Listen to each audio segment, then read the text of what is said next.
Nous passons donc à la partie finance, qui est une partie importante aujourd'hui, puisque on a les budgets supplémentaires, et je vais laisser la parole à Madame Lachenal. Je me permets d'enlever mon masque, étant donné qu'il n'y a pas de personne autour de moi. Bonsoir à toutes et à tous. Oui, nous sommes sur un rendez-vous régulier, le deuxième gros rendez-vous, si ce n'est qu'il y en a au moins 3 par an. Ce soir, nous présentons donc le budget supplémentaire de la ville d'Annemasse en ce qui concerne son budget primitif, comme les budgets annexes, aérodrome et Chablais-Parc. L'ensemble évidemment, des conseillers ont reçu les documents officiels et les documents synthétiques. Et nous allons évidemment y faire référence dans la présentation. En tout premier lieu et conformément à ma tradition, je remercie évidemment le service financier, M. Bosson et ses collaboratrices pour le travail accompli. Nous sommes, comme vous l'avez souvent dit, sur une année un peu particulière, très impactante au niveau des finances publiques, qui n'est pas encore finie, il faut le répéter, mais nous pouvons quand même déjà dire en premier lieu que le budget supplémentaire de la ville d'Annemasse, en ville d'Annemasse, joue son rôle quand même d'ajustement. Il est essentiellement consacré, vous allez le voir, à la reprise des excédents de l'année N-1, et il sert en plus à diminuer de façon importante quand même les emprunts inscrits au budget primitif tel que nous les avions vus. Ce qu'il faut dire encore également en cette année particulière qui est marquée par la crise du Covid-19, c'est que ce BS a été touché a eu des conséquences par rapport à cette crise.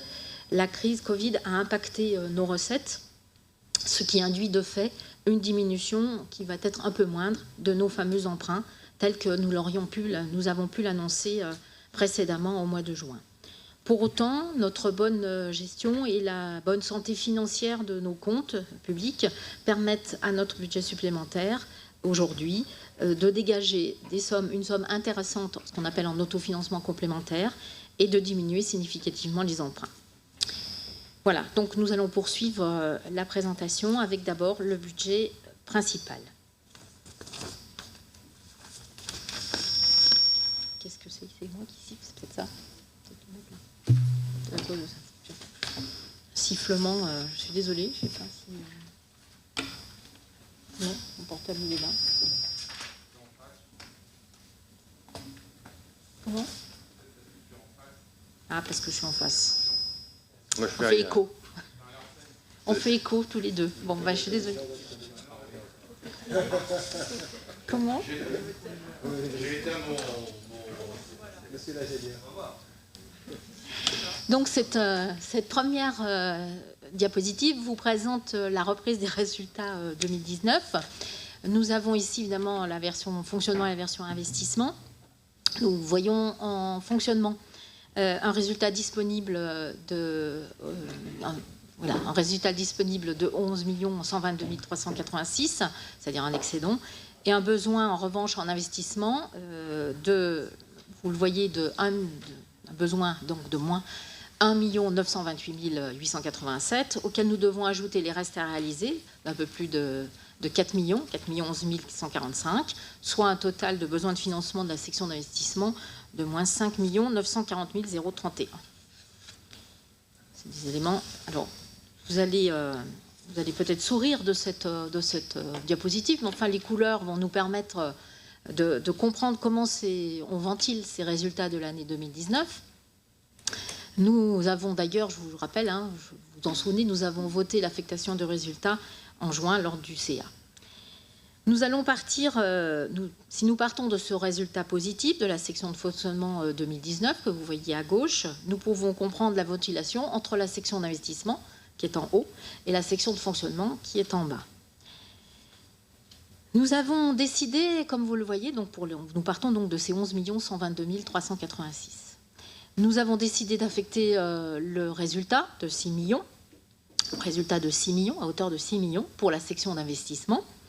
Et le solde de 5 122 386 que vous voyez en bas va être reporté pour la section de fonctionnement. Si nous continuons toujours en haut, en section d'investissement, l'affectation de ce résultat va nous permettre de couvrir le besoin de financement de la section d'investissement que nous venons de voir, d'un peu plus de 5 millions, 5 940 031. Mais il dégage ainsi un disponible de 59 969. Quant au BS lui-même, comme vous voyez en rose, là, en investissement, il dégage un solde positif de 85 530. Et nous trouvons un dispositif disponible de 145 499 après donc le vote du BS. Ah bon? Ça c'est bien. Je veux bien encore un deuxième écho. D'accord. Si nous descendons en section de fonctionnement, à partir donc de l'excédent que je viens de mentionner à 5 122 386, le BS, quant à lui, en rose, nous permet de générer cette fois-ci un déficit de 1 634 349. C'est, vous le verrez, principalement les pertes de recettes que nous avons évoquées en introduction. Mais nous avons quand même la possibilité, grâce à l'excédent, d'avoir un autofinancement complémentaire, c'est la partie verte, de 3 488 037. Et il s'ajoute évidemment à l'autofinancement du BP. La combinaison donc du disponible d'investissement, 145 000, et de l'autofinancement complémentaire de 3 millions permettent de diminuer le recours à l'emprunt, c'est la case bleue à la fin, de 3 633 535. Donc là, évidemment, nous annonçons une diminution de l'emprunt qui est un peu inférieure à celle que nous avions espérée en juin, mais il est vrai que la période que nous avons traversée ne peut pas nous permettre mieux que cela. C'est déjà bien, mais c'est pas plus mieux, au vu de l'impact sur principalement nos recettes.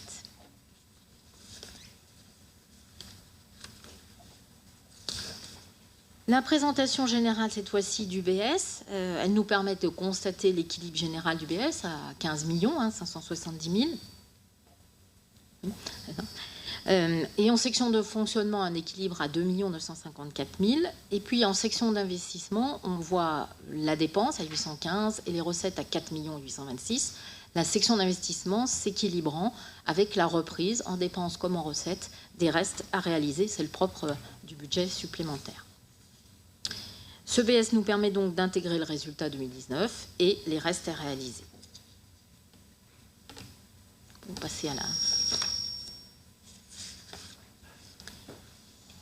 Nous passons donc à la section de fonctionnement et principalement aux dépenses de fonctionnement. Celles-ci, comme vous le voyez, s'élèvent à... Enfin, elles s'élèvent, c'est une façon de parler, elles sont à moins 533 304. Et donc à 1,18% du budget principal, à moins 1,18. Si nous regardons chapitre après chapitre, nous allons voir les éléments essentiels de ces chapitres. Donc d'abord, en charge à caractère général, vous voyez une diminution de moins 361 779. Nous retrouvons tous les chapitres que vous connaissez, tous les comptes que vous connaissez, les achats, les services extérieurs, les autres services extérieurs et les impôts et taxes. Mais principalement, ce qui marque ce chapitre, c'est principalement d'abord 120 000 € de moins pour les dépenses d'énergie et les consommables. Je rappelle qu'on a évidemment traversé une période de fermeture, notamment de la restauration scolaire. Nous trouvons également aussi le non-versement à plus de 200 000 à SAGS des recettes de stationnement, puisque les recettes n'ont pas été perçues, donc il n'y a pas de reversement, donc pas de dépenses. Et puis des diminutions de dépenses pour les fêtes, cérémonies, et le non-paiement de taxes de TVA, ce qui est logique au vu de la période que nous avons traversée. En ce qui concerne les charges de personnel, nous sommes sur un montant de moins 200 000. En fait, là, on l'analyse en deux temps, c'est-à-dire d'abord, nous avons des charges qui diminuent de 350 000 €, puisque nous sommes sur le transfert du conservatoire à Annemasse Agglomération, et ça depuis la fin du mois de septembre. Et nous avons par ailleurs plus 150 000 qui est de la prime qui correspond à peu près à la prime Covid qui a été décidée pour être versée à l'ensemble de notre personnel à partir de ce mois d'octobre. Voilà. Je vérifie auprès de si c'est bien octobre, mais c'est ça. Les autres gestions qui viennent ensuite, les autres charges de gestion courante, on est sur un élément positif à 8 000. Là, on est surtout sur des diminutions de subventions aux associations, par exemple, moins de sorties scolaires, évidemment, puisqu'il n'y en avait pas. Et puis, nous avons en élément positif une subvention au CCAS, l'augmentation de la subvention au CCAS, parce qu'il y avait la prise en compte du dispositif des vacances apprenantes. Il y a eu 38 enfants qui sont partis. Les charges financières pour 20 000, nous sommes là sur des lignes de trésorerie nécessaires pour faire face à la perte des recettes. Nous sommes donc bien sur un total de moins 533 000. Mais nous avons à y ajouter, comme vous voyez en bas de page, l'autofinancement que nous avons évoqué à 3 488 000, soit un autofinancement global pour l'année qui sera de un peu plus de 7 millions. Et c'est en diminution par rapport à 2019, mais quand même c'est un montant très important, soit donc, comme évoqué tout à l'heure, des dépenses à plus de 2 954 000. Les recettes de fonctionnement, quant à elles s'élèvent à 2 millions, les recettes totales, à 2 954 000, mais vous avez, puisque c'est en équilibre, mais les recettes réelles, elles sont en baisse, puisque vous avez moins 2 167 653. Et elles sont composées des produits de gestion courante, qu'on voit là à moins 226 000. Ça, on retrouve principalement toutes les pertes de recettes liées à la fermeture de nos services vis-à-vis des restaurations, des CLAE, donc ça c'est une baisse de plus de 345 000. Nous avons aussi, pendant cette période de confinement, la gratuité des stationnements et la non-fréquentation des stationnements, donc là on a moins de 200 000. Nous avons aussi des diminutions liées à l'exonération des redevances d'occupation du domaine public, l'extension également des terrasses et des marchés. Quant aux impôts et taxes, on est sur une perte de 1 227 446. Et au vu de notre structure financière d'impôts et taxes, là, ça concerne vraiment principalement les pertes liées au casino, à plus de 800 000, mais aussi à une baisse de l'allocation de compensation d'Annemasse Aglo, versée par Annemasse Aglo, mais logique puisque nous avons transféré le conservatoire, et ça c'est à 400 000. Ensuite, nous avons les dotations et subventions. Ce sont les diminutions principalement des versements de la CAF, là aussi liées aux fermetures de nos services. Mais nous avons une subvention du département pour nous aider à faire face aux frais du Covid, à un peu plus de 27 000. Des ajustements de loyer qu'on voit à hauteur de 10 000. Des produits exceptionnels, là cette fois-ci en plus 10 000, qui concernent des changements d'écriture, notamment pour le produit des certificats d'économie d'énergie. Donc, un total que j'ai évoqué tout à l'heure, à moins 2 167 000. Enfin, en bas de la page, nous avons évidemment la reprise du résultat 2019 de 5 122 386 que nous avons vu en début de page après l'affectation du résultat. Début de présentation. Nous pouvons passer à la section d'investissement cette fois-ci. Donc des dépenses d'investissement qui s'élèvent pour la partie, elles s'élèvent donc à 1 468 546, en tout cas en moins, c'est difficile avec ces moins, mais moins 1 468 546 pour les dépenses d'équipement, que vous voyez dans le tableau. C'est une conséquence évidemment directe, je vais faire que le répéter, du confinement et des mesures Covid. De nombreux décalages dans les travaux, les entreprises étant face à des difficultés elles aussi pour mettre en place ces mesures, mais dans les opérations également, et puis quelques diminutions liées à des économies.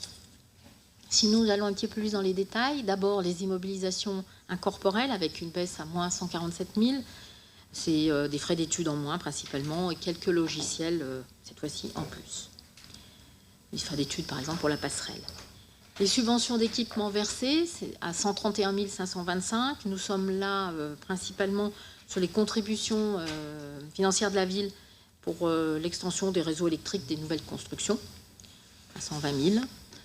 Pour les acquisitions et matériels et les acquisitions de matériel et immobilières, qu'on appelle ici immobilisation corporelle, à 209 152. Nous trouvons là des éléments liés au train Rhin-Bâti, du matériel de transport à acquérir, des éléments qui ne passent pas les contrôles, et du matériel informatique, là également. Pour le chapitre d'après, nous tombons sur les travaux, immobilisation en cours, Nous avons là moins 985 400, donc là aussi, c'est ce que je viens d'évoquer avec le Covid, hein, redécalage, économie, ainsi de suite.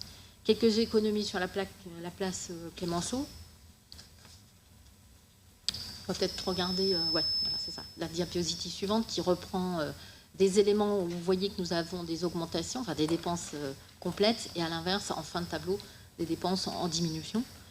Donc nous avons là le nouveau groupe scolaire de l'avenue Jules Ferry, et là on est sur une acquisition du terrain pour accomplir, pour mettre en place, enfin, entamer cette opération.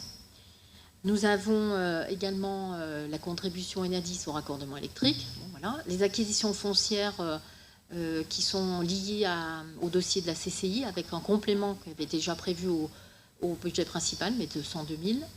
L'aménagement de la place Clémenceau, je viens de lire, avec des diminutions, mais ça s'est achevé.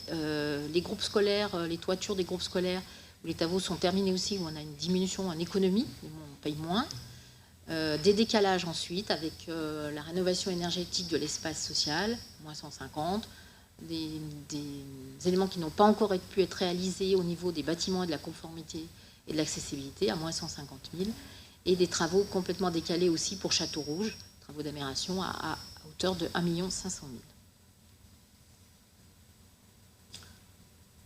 On revient à l'élément de départ. Donc on tombe, j'ai évoqué les travaux, donc le total des opérations d'équipement.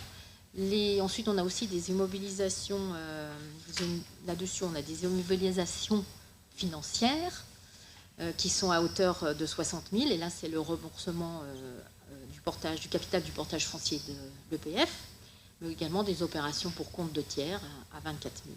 C'est l'aménagement de voirie quartier libre. Nous tombons ensuite sur des dépenses d'ordre qui, elles, sont composées des opérations patrimoniales à 315 637, que nous verrons aussi en recettes. Ce sont là, ça correspond là à la vente des terrains pour la réalisation du quai d'Arges. Je vous rappelle que c'est des cessions gratuites de ces terrains pour la réalisation des constructions pour le relogement des familles sédentarisées. Nous avons à tenir compte ici encore du déficit 2019 reporté, ce résultat de 1 928 000, et l'incorporation des restes réalisés ici en dépenses de 11 800 000. Voilà pour les dépenses à plus de 12 615 000 au total. Les dépenses, nous passons après les dépenses évidemment aux recettes. Donc ces recettes sont composées là aussi de plusieurs éléments. Les subventions d'investissement, alors vous voyez bien que là on est quasiment avec beaucoup de moins. Ces dépenses d'équipement diminuent à moins de 5 47 351. On est quasiment partout sur des décalages parce que les travaux ne sont pas terminés, sont en cours. Donc dans les subventions d'investissement, moins 1 413 813. Nous avons en positif quand même les amendes de police, là, qui en complément des amendes de police. Mais pour le reste, nous sommes en attente de subventions pour Château-Rouge, la part de l'État et de la région, moins 700 000. Pour le PEM de l'AGLO, pour moins 480 000, mais c'est décalé, hein, évidemment. Et pour les Hutins, le groupe scolaire des Hutins, à moins 483 000, c'est dans le cadre de l'ANRU. La diminution des emprunts, que j'ai annoncé tout à l'heure en début, avec moins 3 633 535, ce qui est quand même un élément important. Les dotations, avec un complément FCTVA de 50 000, et puis en positif, toujours, l'affectation du résultat que nous avons voté en juin à 6 millions. Pour la suite, les autres opérations immobilières financières, à 19 800, c'est le remboursement de l'avance du budget de l'aérodrome. C'est un complément à ce qu'on a inscrit en BP. Et puis des écritures d'ordre qui arrivent ensuite après, avec l'autofinancement complémentaire à 3 488 000. Les opérations patrimoniales, j'y arriverai jamais. Les opérations patrimoniales à 315 637 qu'on a vu en dépenses. Et des recettes d'investissement total, donc de 4 826 000. On ajoute encore une fois les restes à réaliser, cette fois-ci des recettes, à 7 millions. Donc voilà, une présentation du budget supplémentaire du budget principal qui montre un budget en capacité de reprendre les excédents, et bien que marqué en recettes et en dépenses par les conséquences de la crise, et bien, quand même un complément d'autofinancement et une diminution des emprunts. Voilà pour le budget. Merci Madame Achlal. On est en effet bien dans un budget d'ajustement lié à la situation particulière que l'on continue de vivre. Est-ce qu'il y a des questions, des remarques, des interrogations sur ce BS? Pas de questions particulières? Tout est clair?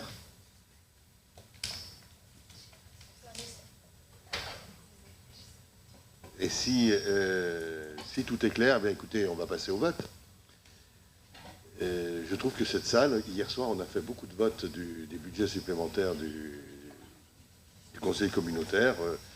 Il y avait aussi peu de débats, donc c'est une vraie confiance budgétaire qui est là dans cette salle.